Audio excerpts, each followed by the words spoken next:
Convido os irmãos a abrirem suas Bíblias lá em Atos, capítulo 6. Atos, capítulo 6.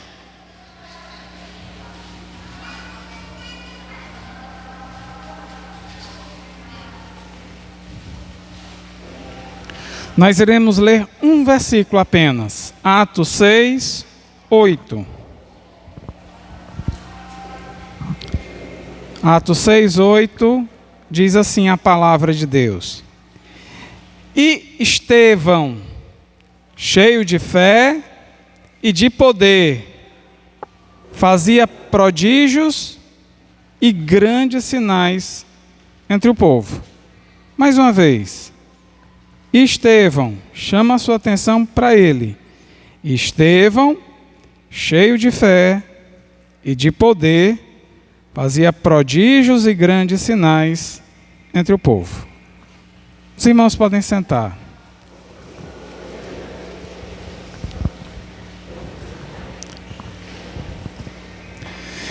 Meus queridos, quando nós damos vazão à graça de Deus e colocamos os nossos corações no altar do Altíssimo, purificando as nossas vidas e aprimorando a nossa devoção a Ele, nós nos colocamos como oráculos de Deus para que Ele possa se utilizar de nós da maneira que Ele quiser.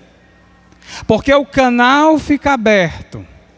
A partir do momento que nós entendemos de fato e de verdade o que significa santificação e a praticamos, você se posiciona diante de Deus como alguém que diz: Senhor, estou pronto para ser um canal de bênçãos para este mundo, um mensageiro da tua palavra, um oráculo de toda a tua vontade. Fala através de mim, age através de mim. Isso não é uma oração, irmãos, que reivindique algum direito. Aliás, se nós pensarmos bem, todo crente deveria falar nesses termos. Porque uma vez constituídos crentes, nós somos o quê? Reinos e sacerdotes do Senhor. Somos mensageiros, então, do reino de Deus. E para sermos eficientes na obra que nos foi dada, precisamos estar plenamente cheios do Senhor. E se estivermos em santidade, melhor ainda, porque haverá um casamento muito oportuno entre purificação, santidade e poder que vem do alto. Uma vez santificado e uma vez alcançado o poder, a junção destas duas ações que vêm de Deus, porque o Espírito nos santifica, Cristo nos dá o batismo no Espírito Santo e poder, nós estamos, meus irmãos, aptos para sermos verdadeiros homens e mulheres, atalaias de Deus, para anunciar a palavra de Deus ao mundo, denunciando o pecado sem medo, orientando as pessoas acerca do drama da condenação e trazendo ao mundo a mensagem reveladora de Cristo com vigor, com força e com poder. Isso cabe a mim, isso cabe a você. Por isso é que existe intencionalmente, da parte do nosso presbitério, a continuidade de programações como retiros, como vigílias, como encontros que visem, meus irmãos, esse nosso aprimoramento diante de Deus. Porque Deus não se serve apenas de quem está na frente. Deus se serve principalmente de quem está no anonimato, de quem pouco tem visibilidade. Às vezes, sobre aqueles que estão na frente, cabe um papel mais árduo, mais doloroso, mais sofrível.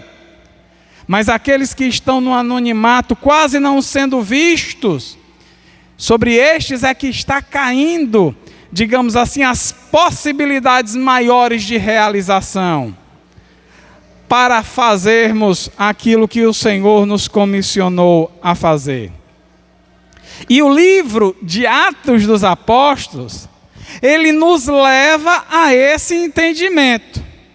Por isso que eu chamei a atenção acerca de quem nós estávamos lendo. No caso, Estevão.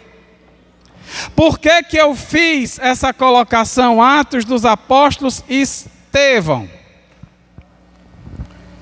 Não pense errado sobre aquilo que eu vou dizer agora, não. Porque, irmãos, o título Atos dos Apóstolos, para mim e para muita gente, não consegue externar o que é de fato este livro. Pastor, você está querendo dizer que o título de Atos dos Apóstolos não é bom para o livro que nós temos à nossa disposição? Estou. Pastor, você não tem medo de Deus repreender você, não? Tenho, não. Eu sabia que vocês iam ficar calados assim. Porque o Atos dos Apóstolos foi inspirado por Deus, mas o título não foi, não. Vocês sabiam disso? Quem deu, pastor, o título Atos dos Apóstolos não foi Lucas, não, que escreveu? Foi não. A Bíblia Sagrada diz que Lucas fez o primeiro tratado acerca da vida de Jesus. Lucas fez o tratado. Que depois, anos depois, por se tratar da vida de Jesus, botaram o Evangelho de Jesus segundo Lucas. E o livro de Atos dos Apóstolos também seguiu essa mesma medida. Só que, como disse ele aqui, foi um tratado direcionado a Teófilo, tanto o primeiro como o segundo. E nos primeiros anos e séculos, houve uma certa dificuldade de se saber qual o melhor título encabeçaria este livro. Por exemplo, Tertuliano, no tratado sobre o jejum, ou Adueros Píssicos, ele chamou o livro de Atos dos Apóstolos de Memorando de Lucas. Não chamou Atos dos Apóstolos. No Cânon Muratori, que foi uma lista de todos os livros sagrados da Bíblia Sagrada, o livro de Atos dos Apóstolos foi chamado de os Atos de todos os apóstolos. Aí complicou mais o negócio. Porque se o nome Atos dos Apóstolos não é tão bom, o termo os Atos de todos os apóstolos me parece pior ainda. Talvez foi por isso que não adotaram plenamente o termo Atos dos Apóstolos. E por que, pastor, então, adotaram? Por convenção. Irineu, um dos pais da igreja, intitulou o livro de Atos dos Apóstolos com esse termo, e daí ficou sendo utilizado. Mas também no prólogo anti-marcionismo de Lucas, o livro de Atos foi chamado como Atos dos Apóstolos. E pastor, por que você não gosta do título? Porque, irmãos, não é o Atos dos Apóstolos que está aqui. Tem sim Atos de alguns apóstolos. Mas você percebeu que também tem os Atos da Igreja de Jesus Cristo? Do qual Estevão fazia parte? Pastor, então está errado a gente chamar Atos dos Apóstolos? Está não. Mas muita gente concorda que esse termo não está muito bem empregado. Porque o livro de Atos dos Apóstolos, se fosse realmente de todos os apóstolos, seria uma boa. Mas só tem Atos de quem? Um pouquinho de João, um pouco mais de Pedro e um tanto mais de Paulo. A partir do capítulo 10, 8 de Atos, 10 precisamente, até o 28, é só Paulo, na maioria dos casos. É Paulo, Paulo, Paulo, Paulo. Até por ali, pelo capítulo 10, é Pedro, na maioria das ocasiões. E João aparece ali, e Tiago também, e os demais apóstolos não aparecem. Mas muita gente aparece aqui, como no caso de Estevão. E por que que há uma crítica no nome? Porque é exatamente isso que causa uma certa falsa interpretação do livro. Quando você lê Atos dos Apóstolos, você fica imaginando e acreditando que foram só os apóstolos que puderam fazer o que foi visto no livro de Atos. E isto não é verdade. O que os apóstolos fizeram tinha sido prometido por Cristo, mas também não foi prometido por Cristo apenas para os apóstolos. Foi para os apóstolos e para todos os discípulos de Cristo. Se você abrir lá em Marcos, no capítulo 16, está lá escrito um bocado de coisa boa e maravilhosa para nós. Capítulo 16 de Marcos, está dito, capítulo 16, verso 17 em diante, e estes sinais seguirão aos que creem. Que sinais? Em meu nome expulsarão os demônios, falarão novas línguas, pegarão nas serpentes, e se beberem alguma coisa mortífera, não lhes fará dano algum. E porão as mãos sobre os enfermos e sararão. Essa promessa e essa ordenação de Cristo disse respeito aos apóstolos, mas a todos os discípulos, a depender da situação do discípulo. Porque se o discípulo fosse ousado para acreditar e confiar na promessa de Cristo, tudo isso ele veria. Mas se ele ficasse na omissão e não quisesse dar crédito ao que havia sido dito por Jesus, ele nada veria. É por isso que nós temos hoje muitas igrejas que, de certa forma, baixaram e reduziram o fervor pelas coisas sobrenaturais de Deus. Não conseguem enxergar um movimento da parte de Deus no que diz respeito à cura divina, a batismo no Espírito Santo, a dons espirituais para a edificação do corpo, a expulsão de demônios. Não conseguem acreditar que Deus hoje faria essas coisas através dos seus. E isto é um problema, irmãos, porque ao meu ver, desde o livro de Gênesis, existe uma série ininterrupta de sinais e prodígios miraculosos. Deus jamais deixou de realizar e fazer o que ele sempre quis fazer no meio do povo seu, para dar visibilidade e mostrar qual era a dimensão do seu poder. Quando alguém chega e diz, pastor, eu não acredito na atualidade dos dons, atualmente, por exemplo, a pessoa está eliminando a potencialidade e a ação de Deus. Por isso que nada vem, nada acontece. Se limitam a ficar vivendo um evangelho frio, um cristianismo ainda mais frio, e não tem calor nem paixão, por exemplo, pelas almas. Porque, irmãos, eu vou dizer uma coisa. Para se ter paixão pelas almas, diante de um mundo corrupto, e nós sabemos, eu disse isso pela manhã, porque praticamos muitas coisas do mundo, é preciso muito entusiasmo da parte de Deus. É preciso muito ânimo da parte de Deus. Para a gente se deparar com esses problemas e pela batalha espiritual superá-los, precisamos de muito da parte de Deus. Sem recurso algum, nada teremos a fazer. Com recursos de Deus, ganharemos o mundo para Jesus.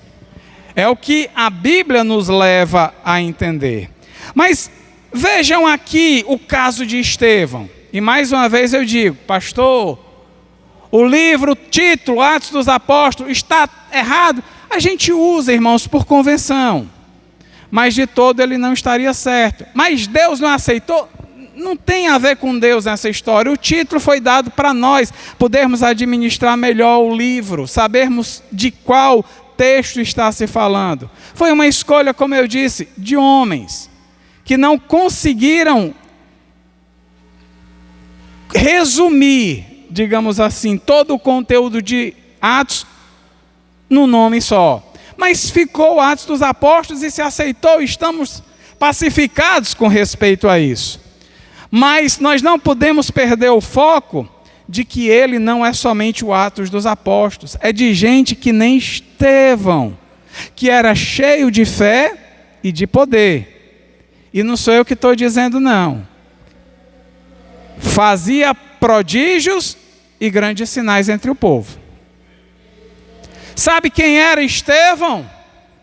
E olhe, está dito aqui nas Escrituras que ele fazia. Não foi a partir daqui que ele começou a fazer, não. Ele já fazia. Aonde, pastor? No anonimato. Sem ninguém saber.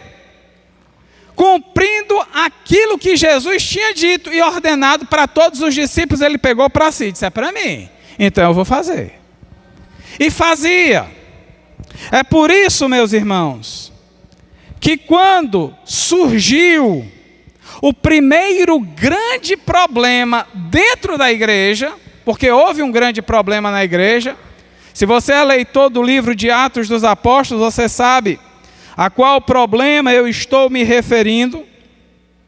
A própria comunidade cristã, aquela comunidade que nos capítulos anteriores nos é dito que caiu na graça do povo, que parece que o povo que não era da igreja gostava de ver aquele povo reunido, que estava ali vendo as movimentações com ele, estava sendo alguém muito caindo na simpatia do povo. Mas aquela comunidade tão farta de virtudes espirituais, morais e cheia do Espírito Santo, teve um problema sério, por certo, meninos na fé, mas sério. Porque a Bíblia Sagrada diz, aqui em Atos 6, que estava havendo discriminação entre viúvas que eram gregas em relação às hebreias. Pelo fato da igreja ser em Jerusalém, aqueles que estavam distribuindo ali os mantimentos, os recursos, estavam dando talvez tudo para as hebreias, e as gregas ficaram fora da distribuição. E isso gerou um descontentamento entre aqueles que ali estavam, porque cá para nós, irmãos, vejam só, viúva nesse tempo aqui não era como as viúvas de hoje. Hoje você pode ter uma viúva que ganha uma aposentadoria, e além de aposentadoria, porque trabalhou durante a sua vida toda, ainda pode receber um benefício de pensão por morte do marido, e ter uma renda que ela possa se ajustar e viver tranquilamente. Mas nesse tempo aqui não tinha INSS, não tinha política pública para atender estas mulheres, não. Estas mulheres muitas vezes eram jogadas à margem da sociedade e eram desprezadas. Eu não sei se existia alguma ação do Império Romano para fazer isso, mas pelos vistos não existia, e quem estava assumindo este papel de auxiliá-las e ajudá-la era a igreja do Senhor. Só que a igreja começou a fazer algo extremamente terrível. Desprezaram, menosprezaram e fizeram aquilo que a Bíblia Sagrada diz que nós não podemos fazer: acepção de pessoas. Quando esse problema surgiu, e as viúvas, pobres viúvas, imagine a situação, ponha-se no lugar daquelas mulheres.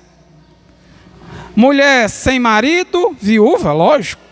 Talvez sem filho, certamente sem filho, porque lá em Timóteo, Paulo classifica como a viúva deve ser. Eu acredito que essas viúvas estavam de fato classificadas como Paulo coloca como de fato viúva, sem ninguém que pudesse lhe assistir, sem nada na sua despensa. Se lembram daquela viúva pobre que deu 2 dinheiros para Jesus, e era tudo que ela tinha, ela não tinha nada.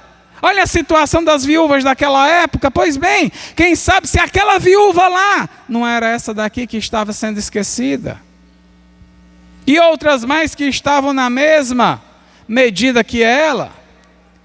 E daí, por conta disso, houve uma reclamação ali entre os apóstolos. E os apóstolos, muito sabiamente, orientados pelo bom senso, pelo juízo correto, pela sabedoria, disse o seguinte: olha, nós fomos constituídos para o ensino, para resguardar a igreja, para educar a igreja. Não é bom que a gente deixe a ministração da palavra e vá servir às mesas. Não que esse seja um trabalho que é desprezível para nós ou menor do que o que a gente faz, não. Assistir uma pessoa necessitada é algo sublime, maravilhoso e necessário, principalmente para nos aprimorar no exercício da caridade. E Paulo disse: escolhei aí 7 homens. Eu acho bom essa colocação dos apóstolos que disseram: ó, a gente está vendo a multidão aqui das pessoas que creram, e escolham aí 7 homens, bem qualificados, só 7, não é 6 nem 10, 7, a gente está orientando, 7 homens que sejam de boa reputação, cheios do Espírito Santo e de sabedoria, para que possam exercer esse papel. E a gente sabe que esse papel é um papel dos diáconos. E é um papel muito respeitável e honrável, irmãos. O que os apóstolos queriam transmitir aqui, que estes homens precisavam ter boa reputação, porque eles precisavam ser pessoas de boa conduta, honestos, justos. Tinham que ser cheios do Espírito Santo, ou seja, batizados no Espírito Santo, plenos do Espírito Santo e da sabedoria que este Espírito conferia a eles, para que pudesse administrar bem as necessidades. Porque vejam só, necessidade dentro da igreja existe, e a igreja, através dos diáconos, cria maneiras de assistir os necessitados. E todos vocês são testemunhas de que exercemos esse papel de uma forma correta e digna. O diácono... Oi? Aumentou demais o som? Eu acho que os irmãos percebem que os diáconos na nossa igreja não são consagrados para ficarem recolhendo ofertas, nem servindo pão, nem vinho da ceia, não. Os nossos diáconos servem para ir buscar e assistir os irmãos necessitados. Ouvem, entendem, recebem a demanda e administram. E muitas vezes são muitos irmãos que estão necessitados e reúnem ofertas graças à ajuda dos irmãos. Mas eles precisam ter também um espírito aguçado. E era isso que os apóstolos queriam. Porque poderiam se introduzir pessoas que nem tivessem tanta necessidade, mas que iriam explorar os diáconos nessa ação. E se eles não tivessem sabedoria, possivelmente eles dariam contribuições para quem não precisavam e deixariam de lado outros que precisavam. Por isso, era necessário que eles tivessem sabedoria.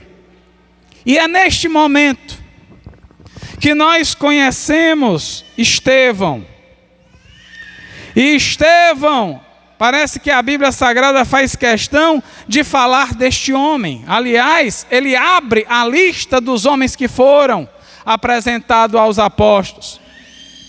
Possivelmente, o mais destacado depois de Filipe.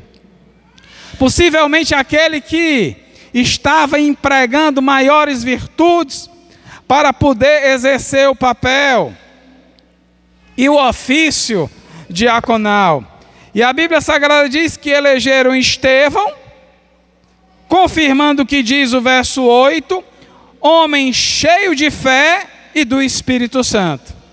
Ou seja, Estevão era homem cheio de fé e do Espírito Santo, como diz o verso de número 8.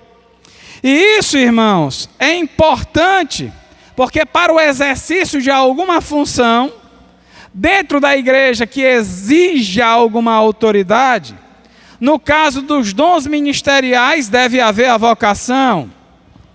No caso dos ofícios, do ofício diaconal, deve haver a eleição e a escolha, conforme nos ensinam as Escrituras.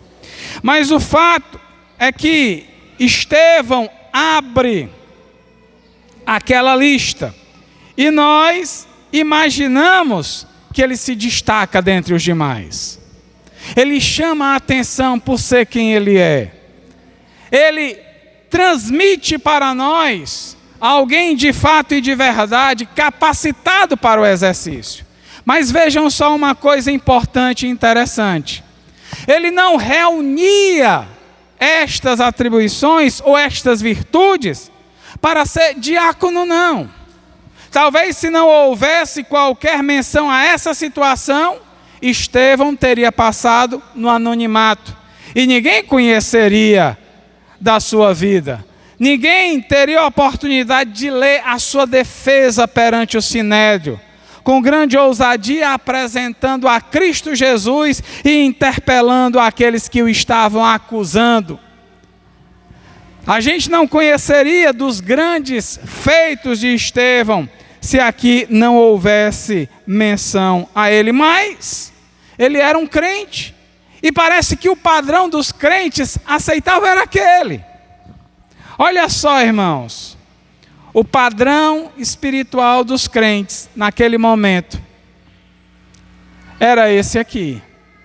Não era à toa que a igreja reunia tanta simpatia. Não era à toa que os grupos familiares possivelmente estavam cheios. Não era à toa que as pregações sempre levavam convertidos e muitos convertidos a entrarem no reino de Deus. O fato é, irmãos, que Atos dos Apóstolos também fala de pessoas simples crentes, que deram alguma contribuição apenas por crerem em Jesus de todo o seu coração. E entregaram a sua vida com todo o vigor para poderem servir de fato e de verdade a Cristo Jesus. Mas olhem aqui aonde eu quero chegar. Eu quero tentar pegar essas 3 virtudes assim chamadas de Estevão, e tentar explorar um pouquinho algo mais dela, para a gente não se descarte nessa tarde desta minha fala, porque é para você, isso serve para mim também. Eu olho a vida de Estevão e digo, Senhor, eu queria mais disso daqui. Eu fico desejoso de ver mais isso daqui. Não sei você. Não sei o que é que você sente. Talvez você diga, estou lendo um relato histórico. Estou lendo aqui algo que foi realizado. Eu estou lendo e estou permitindo que a Bíblia se comunique comigo, me inquietando para que eu diga, eu queria ser mais cheio de fé. Eu queria ter mais poder. Eu queria fazer sinais e prodígios. Queria, irmãos. Pastor, é por envaidecimento? Não. É porque é o que se espera do crente. Agora, qual o preço que nós estamos dispostos a pagar para ver isso daqui se realizar? É a grande questão. Eu creio que muitas coisas nós já estamos realizando e fazendo, mas muitas outras precisam ser feitas, porque às vezes são esquecidas, às vezes são omitidas, e muitas vezes colocamos tantos obstáculos, que realmente não deve se esperar Deus operar na minha ou na sua vida, por conta desses obstáculos que são criados. Não é? Às vezes para coisas tão simples, existe tanta objeção que Deus diz o seguinte: se Ele está implicando com isso, não tem como eu operar mais por Ele, eu vou operar em quem realmente queira de fato. Tem gente que diz assim: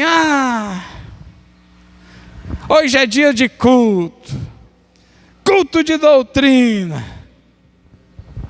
eu estou com a unha do dedo mindinho doendo, vou ficar em casa descansando. Já pensou? Tem crente assim, que não está sentindo muitas coisas e deixa de ir. Mas tem crente que vai se arrastando para a igreja. Aí Deus olha para esse daí e diz: opa, esse daí tem valor.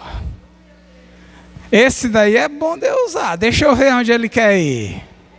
Deus espera para ver aonde você quer ir. Deus está vendo, Deus está enxergando, Deus está medindo, está na balança de Deus, viu? Tudo Deus faz, meus irmãos, de uma forma justa e de forma a contribuir mais com o Evangelho para a glória do seu nome. Porque imagine só, quando a Bíblia Sagrada diz que Deus confia a nós talentos, Ele confia para que nós possamos usar. E se nós não usamos, Deus também não nos usa. É lógico, não é não? Se eu não uso os talentos que Deus me deu, então Deus não vai me usar. Porque não teria sentido Deus me usar sem eu querer usar os dons dele. Agora, quando existe sede, quando existe uma ansiedade boa, espiritual, para que Deus opere, meus irmãos, através da sua vida, você pode ficar até desassistido de alguém, dos seus amigos, ficar sozinho, mas você vai até o final e Deus vai te usar. Você vai enfrentar quem quer que seja. Pense em Elias, sozinho, diante de 400 profetas. Profeta tudo cara dura lá, e Elias bem bonitinho lá, cheio de espiritualidade, fé, visto ali da parte de Deus para operar grandes coisas e operar de fato o poder dele, como a gente viu. Paulo, diz a Bíblia Sagrada que após sua conversão,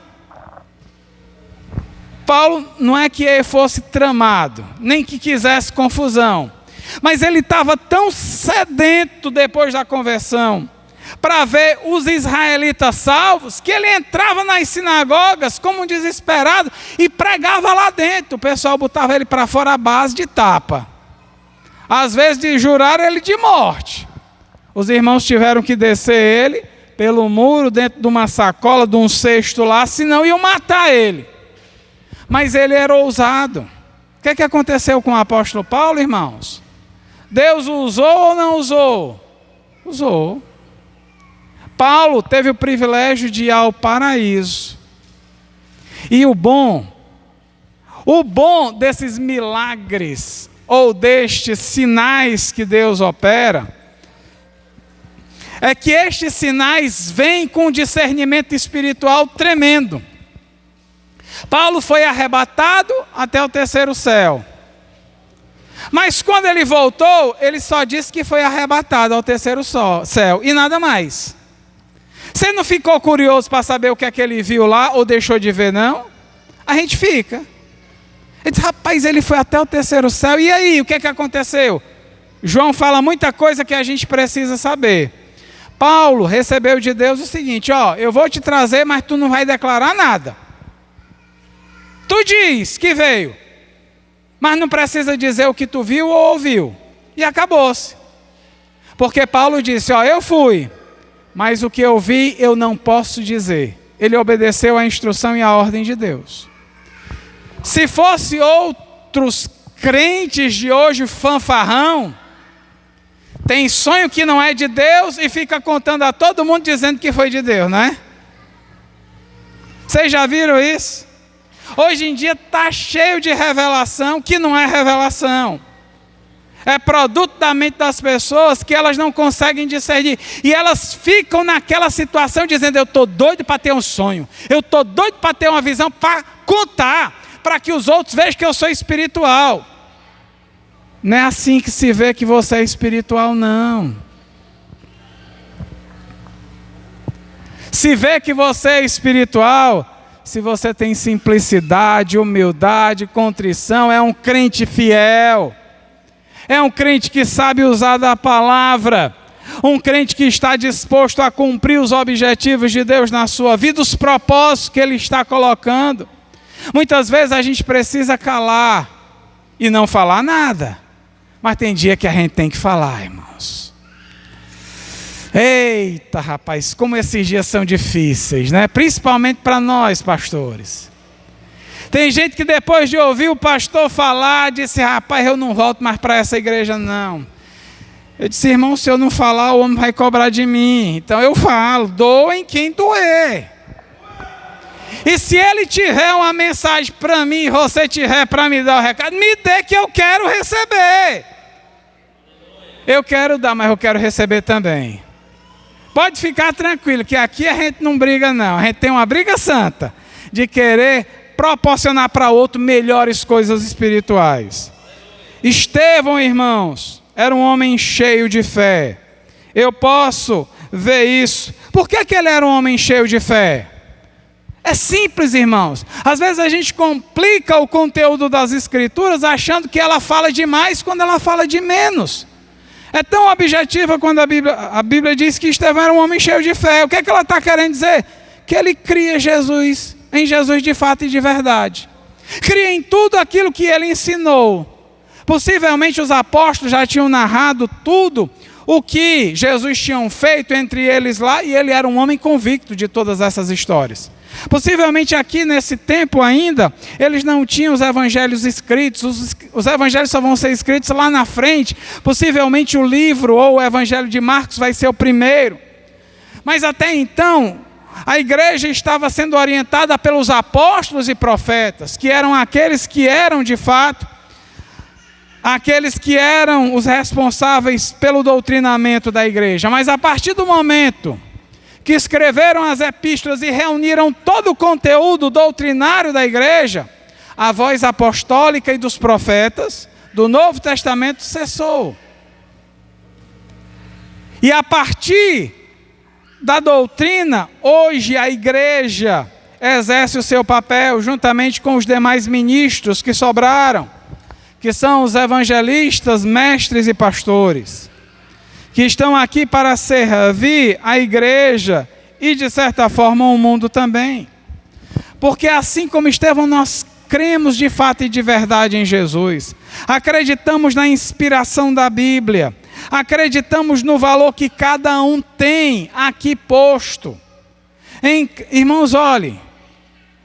Veja que se lembre nas suas leituras que o livro de Atos fala de tantas outras pessoas que muitas vezes são esquecidas. Mas você pode fazer verdadeiras pregações sobre esses anônimos ou esses poucos citados. Tiago pagou com a própria vida por amor a Cristo. Irmãos, a vida de Tiago, por mais breve que ela seja apresentada em Atos dos Apóstolos, nos inspira a pensar, a meditar e a proporcionar uma pregação do mais alto nível para elevar os nossos corações à mesma posição que aquele homem tinha. É isso que serve, é para isso que serve as nossas mensagens e pregações. Estevão cheio de fé, homem cheio de fé, homem cheio de convicção em Cristo e um homem constante. Como eu disse, ele era um homem convicto em Jesus. Estevão era judeu, já tinha recebido a instrução, estava esperando apenas a realização e a consumação do Messias. E ali teve maior facilidade na assimilação e creu de fato e de verdade em Jesus. Não negou, ele se apegou a Jesus. É Jesus e nenhum outro. Esse Jesus eu me apeguei, com ele eu vou viver eternamente. É meu e eu sou dele. Eu não vou me desviar nem para a direita nem para a esquerda. Não tinha esse problema. Quando se apegava para valer. Quando não se apegava, se via pelo testemunho. É por isso que a gente vê Ananias e Safira dando mau testemunho. Por quê? E a Bíblia Sagrada faz questão, de forma honesta, de dizer que eles estavam no meio da igreja, mas não eram da igreja, porque ali eles mostraram que nem crentes eram. A Bíblia Sagrada diz que o apóstolo Paulo, quando pregava a sua mensagem, existia muita gente que cria em Jesus, criando forte convicção, e tinha aqueles que não criam e passavam a ter ódio por Paulo, porque já tinham antes ódio por Jesus. Assim como tiveram ódio os sacerdotes e aquelas autoridades que levaram Jesus a julgamento perante Pilatos. Estevão era um homem cheio de convicção, cheio de certeza, não dava o braço a torcer. Era um homem convicto e constante.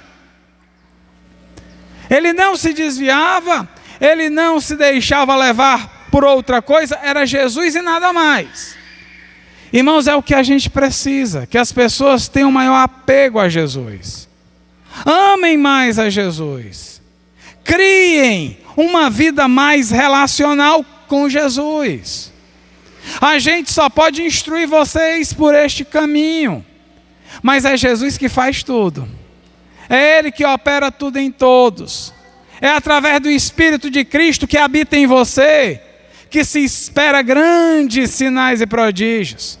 Porque Ele está dentro aí, dentro de você, esperando que você ative. Mas ativar no sentido de consagrar a tua vida a Ele.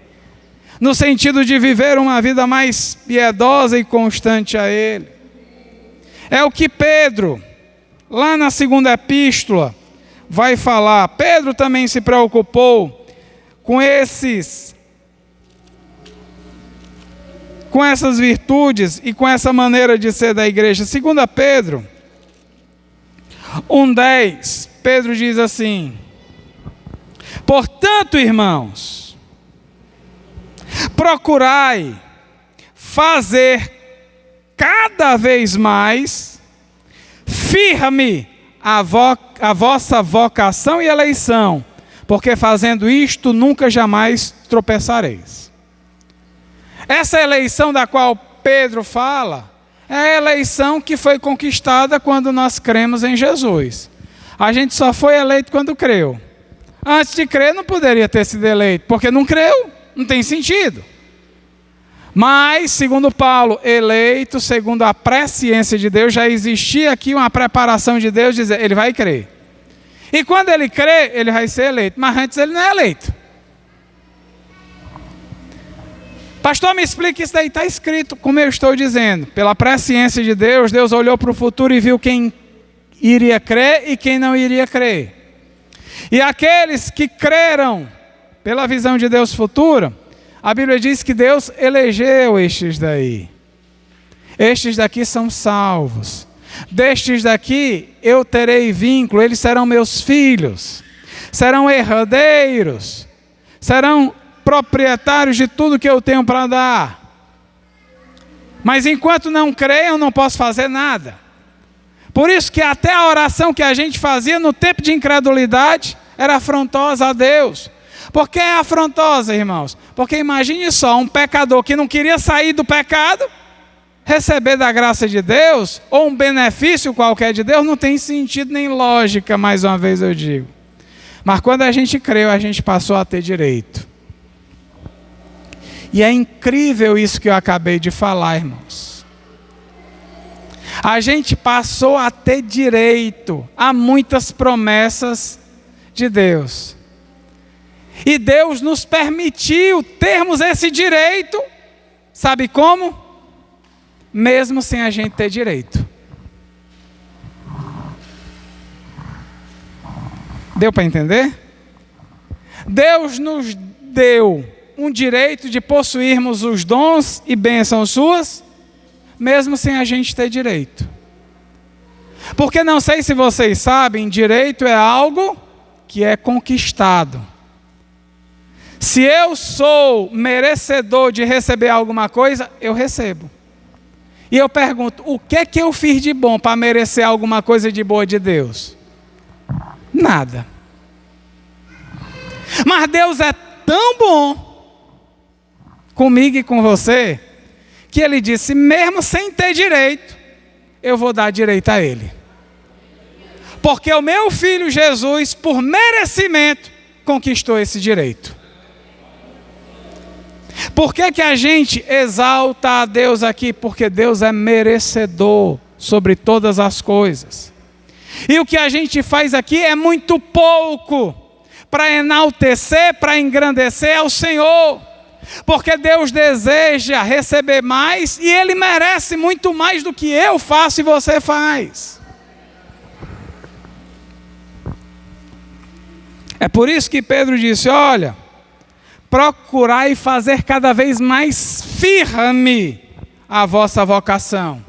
E tem coisa boa, porque quando você faz a sua vocação ficar mais firme, você se edifica com aquilo. Vou usar um termo bem prático e bem usual entre a gente. Quando você procura fazer isso, você fica mais crente.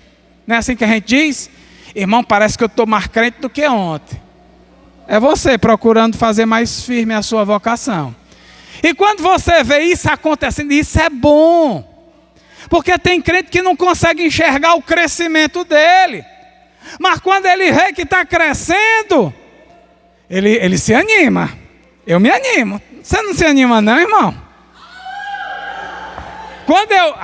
Quando uma oração minha é respondida, Deus respondeu a minha oração. Pastor, você tem quantos anos de crente? Tem mais de 30, tenho. Mas você não se acostumou com Deus responder as suas orações? Toda vez que eu recebo resposta de Deus de oração, para mim, meus irmãos, é como se fosse algo novo. Eu me alegro. Eu disse, rapaz, Ele me respondeu. Eu fico feliz. Porque tem crente que diz assim, tinha que responder mesmo, porque pelo que eu estou passando, tem tanto tempo. Eu não acho assim não.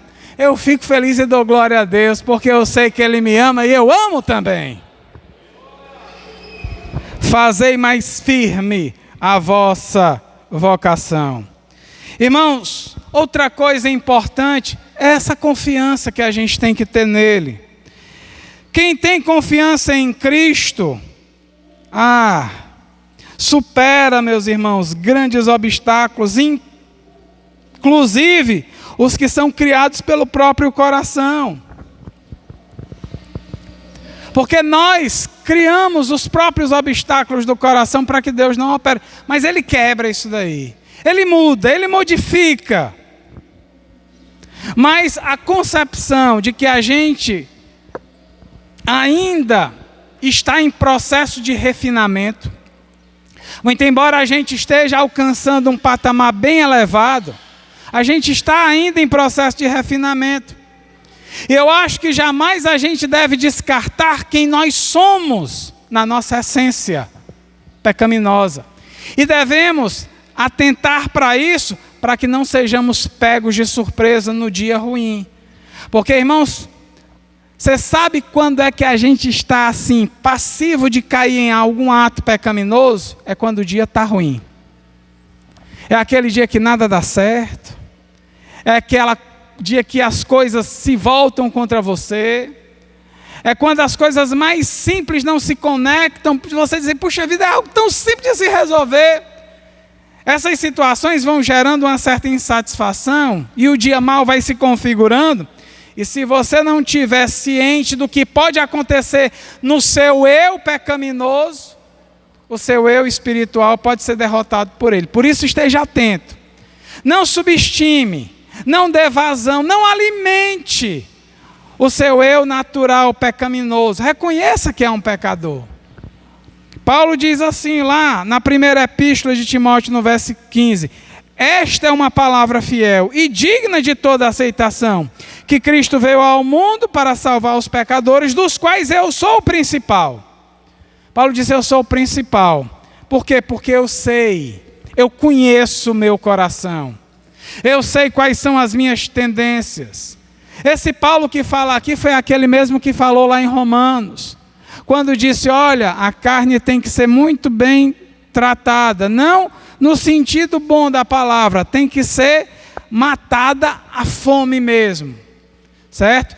Tem que ser mortificada, é o termo que ele usa. A gente não pode alimentar, porque ele disse: ó, se eu der vazão à natureza pecaminosa, o bem que eu queria fazer, eu não faço. E o mal que eu não queria fazer, eu vou acabar fazendo. Mas se você der lugar a essa conclusão que o apóstolo Paulo testifica aqui, reconhecendo que és um pecador, não um pecador qualquer, um pecador lavado, remido pelo sangue de Jesus, e você não subestimar as circunstâncias, é possível de a gente vencer e triunfar sobre qualquer mal. O apóstolo Paulo, presumidamente foi ele que escreveu o livro de Hebreus, no capítulo 7. No verso 25, o apóstolo Paulo diz assim, 7:25: portanto, pode também salvar perfeitamente os que por ele se achegam a Deus, vivendo sempre para interceder por eles. A gente sabe que ele nos salva tranquilamente, mas um detalhe aqui que salta aos olhos é que Cristo, apesar dos obstáculos, está sempre disposto, vivendo 24 horas por dia, incansavelmente, vivendo para interceder por nós. Rapaz, como é que pode um negócio desse, hein? Me explica aí.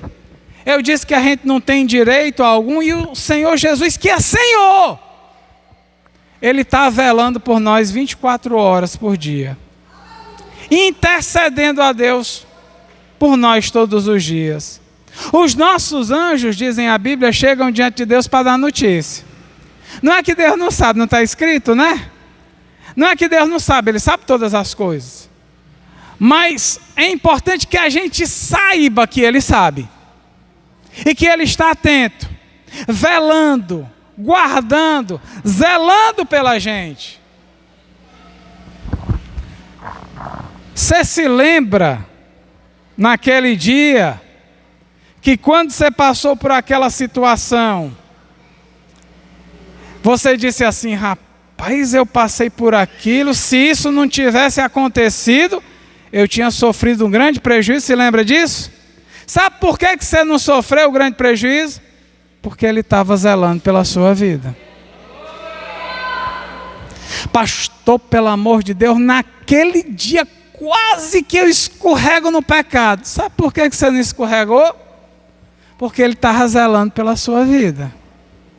Ele estava ali juntinho e fez com que a coisa não desse certo.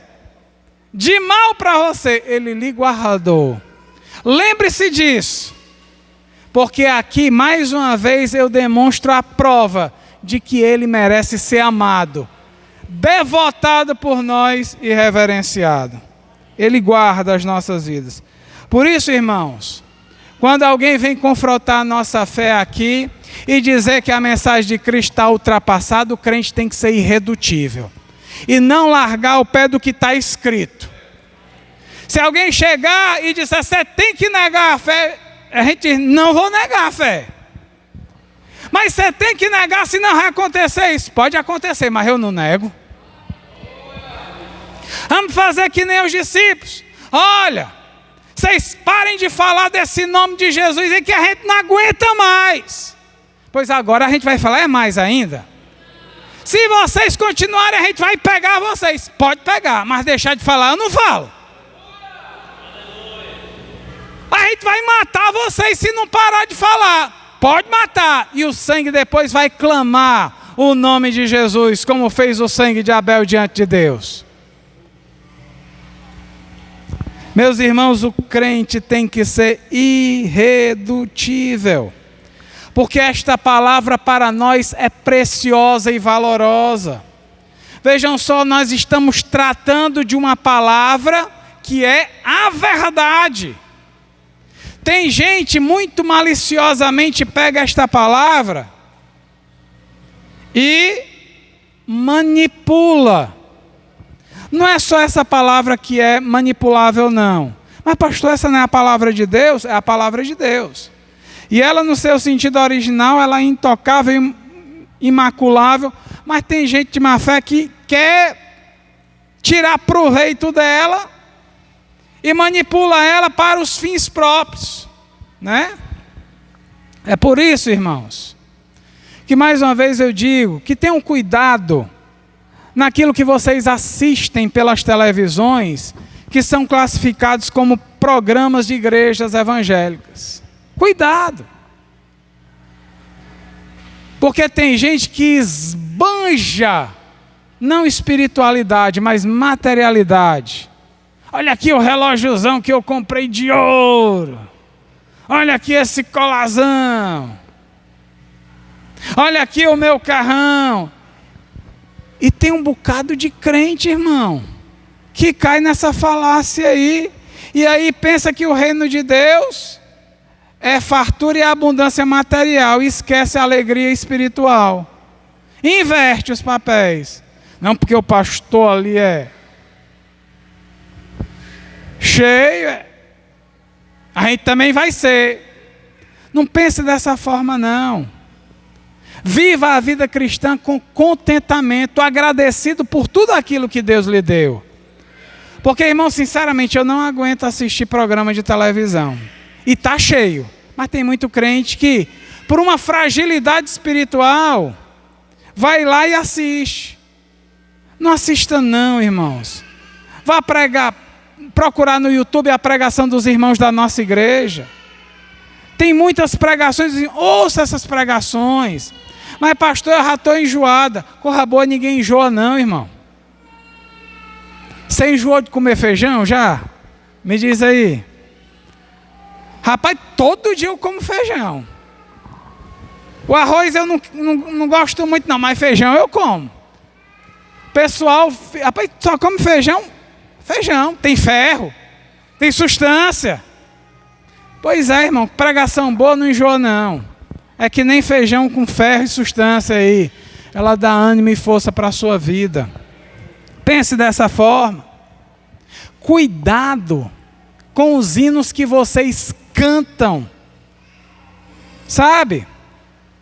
Não estou fazendo crítica alguma aos hinos que foram cantados aqui. Maravilhosos hinos que foram cantados. Mas tem muito hino aí afora que só serve para vender CD. E você comprar para deixar eles mais ricos.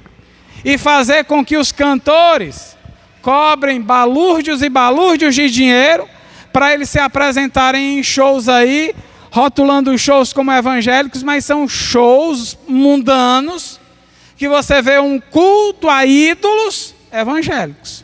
Você sabia que as pessoas estão cultuando a ídolos evangélicos? Quando a pessoa, é o fulano de tal, é a fulana de tal, vou pagar o ingresso para ir adorar a Deus. Vai não. Vai para adorar a Deus não, vai para olhar para o cantor, para a cantora, para reverenciar ela. Mas eu não estou reverenciando, estou adorando a Deus. Tá não, deixe de se enganar. Eu estou preocupado, irmãos, com aqueles hinos, e é importante que a gente pense nisso. Aqueles hinos que são simples, que são preciosos, mas que nos elevam à presença de Deus. Eu não vou me preocupar com aqueles hinos que falam da minha situação de vida pobre para me dar uma situação de vida rica. Não, não. Eu quero hinos que me inspirem uma devoção maior a Deus.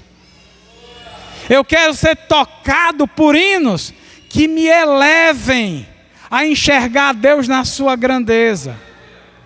Eu quero, meus irmãos, ser tocado por hinos. E tem muitos, mas tem muitos.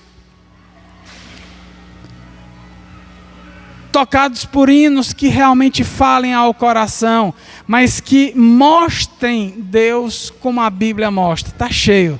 Tem muitos cantores sérios, maravilhosos. E o interessante é que esses cantores que estão dentro desse contexto que eu estou dizendo, não são populares. É por aí que a gente vê que os hinos deles são bons. Porque os populares são muito moldados ao que está no mundo. O que acontece lá é transferido para a igreja, e é por isso que inventaram esse negócio gospel, né? Esse lixo gospel, que é cantado. E tem muito crente cantando, rapaz.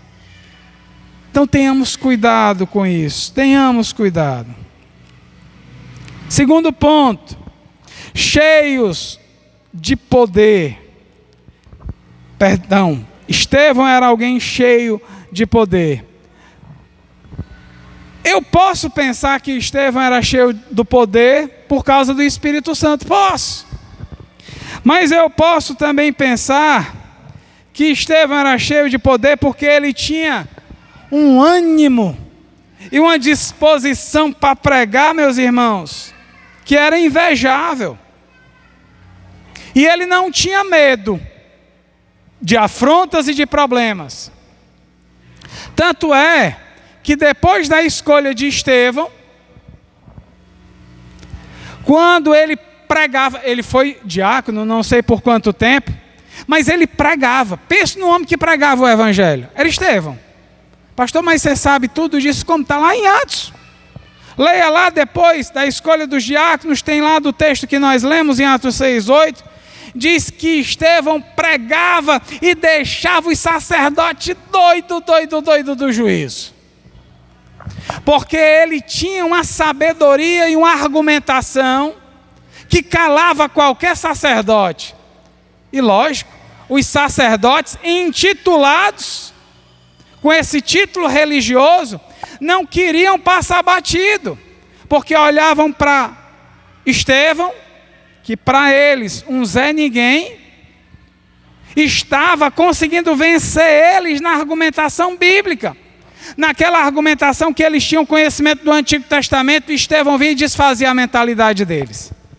E eles ficavam furiosos, irmãos. Ficaram tão furiosos, mas tão furiosos, que repetiram a mesma coisa que fizeram com Jesus.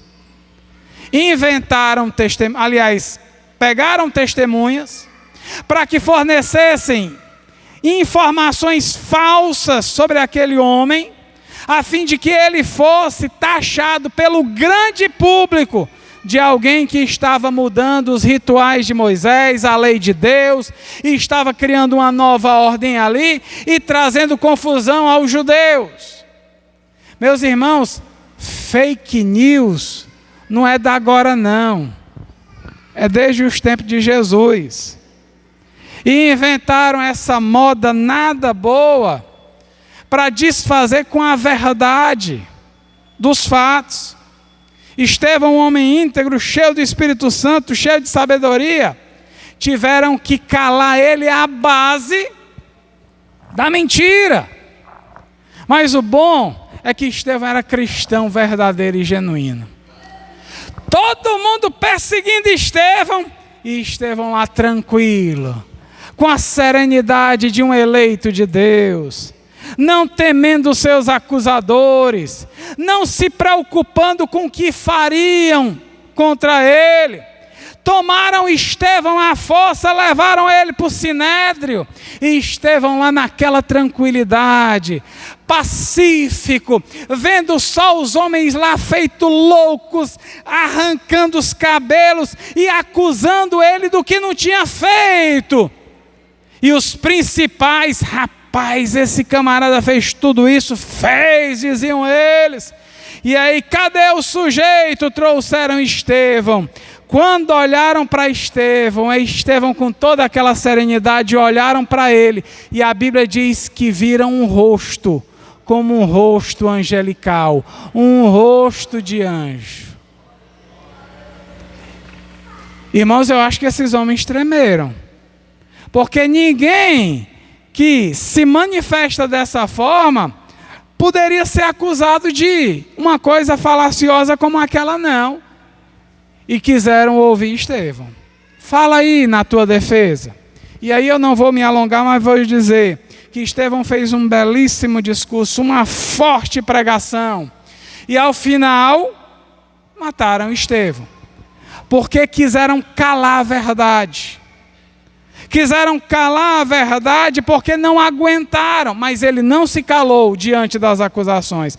Antes, como eu disse, repetiram as mesmas coisas que fizeram com Jesus, fizeram com Estevão. Quando Estevão prestes a morrer, por causa desta vasta e profunda espiritualidade, ele disse ao Senhor em oração que o estava recebendo no céu: Senhor, não lhes impute este pecado, porque eles não estão sabendo o que estão fazendo. Tamanho era o amor por aquelas pessoas. Veja uma coisa interessante. Para muita gente, aquela pregação de Estevão figuraria hoje como discurso de ódio. Mas ali nós vemos um discurso forte, desesperado de Estevão, procurando com todas as forças mostrar que eles estavam errados e que Estevão estava certo. Mas eles não quiseram ver nem se curvar diante do Galileu, que apareceu sem muita formosura, sem qualquer realeza, sem qualquer reputação entre a sociedade. Morreu com malfeitores. Eles não quiseram se equiparar àquele, e mal sabendo eles que estavam perdendo a grande oportunidade de salvação. Mas Estevão, quando orou pedindo clemência e misericórdia pela vida deles, ele demonstrou que o seu discurso era de amor e não de ódio. Ainda que queiram rejeitar o que muitos crentes fazem hoje, quando denunciam pecados de adultério, de lesbianismo, entre pessoas sodomitas, entre bebarrões, entre aqueles que estão aí nos festejos carnavalescos. Porque não sei se você sabe, carnaval é o festival da carne. É quando a carne dá vazão aos seus desejos e paixões. É por isso que a prostituição rola solta, e o governo sabe disso. Sabe o que é que faz? Distribui preservativo. Ou seja, estimula as práticas que são pecaminosas. Pelo menos anos anteriores se fazia isso, não sei se esse ano faz. Mas é uma prática que deveria ser resguardada, porque o sexo diante de Deus é algo extremamente íntimo e sagrado. Bem-aventurado o leito sem mácula. Não é assim que diz a palavra? Enfim, Estevão, meus irmãos, tinha poder porque ele era persuasivo. Ele tinha autoridade na sua fala e fazia sinais e prodígios.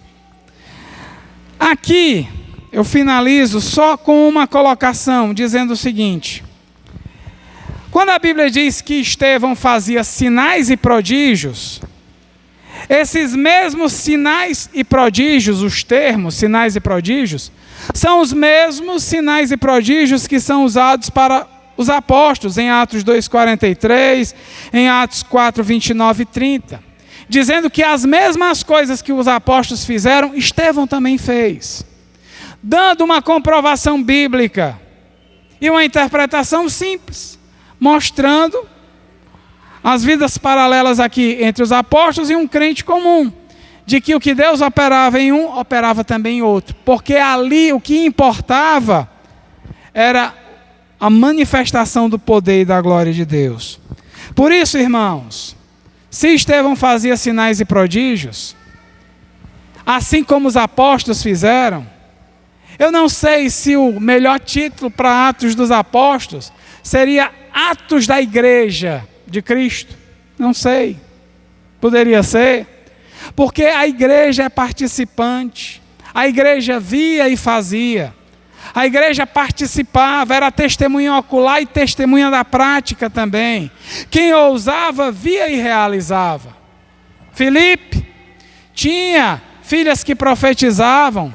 Filipe, um diácono que também era evangelista, foi transladado de um ponto para outro. Ou seja, ele estava de um lado numa cidade e de repente foi jogado lá noutra, pela providência de Deus. foi transferido instantaneamente. Como explicar isso senão pelos sinais prodigiosos de Deus, irmãos? E Deus quer fazer e continuar a fazer. É claro que essa não é a regra.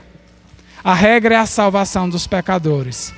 Mas se por alguma razão Deus perceber que há a possibilidade de realização de sinais para chamar a atenção do povo, para ouvirem a mensagem, Ele vai fazer. E o que eu digo para você é uma coisa: santifique-se e esteja preparado para Deus operar em sua vida. Vamos ficar de pé nessa tarde.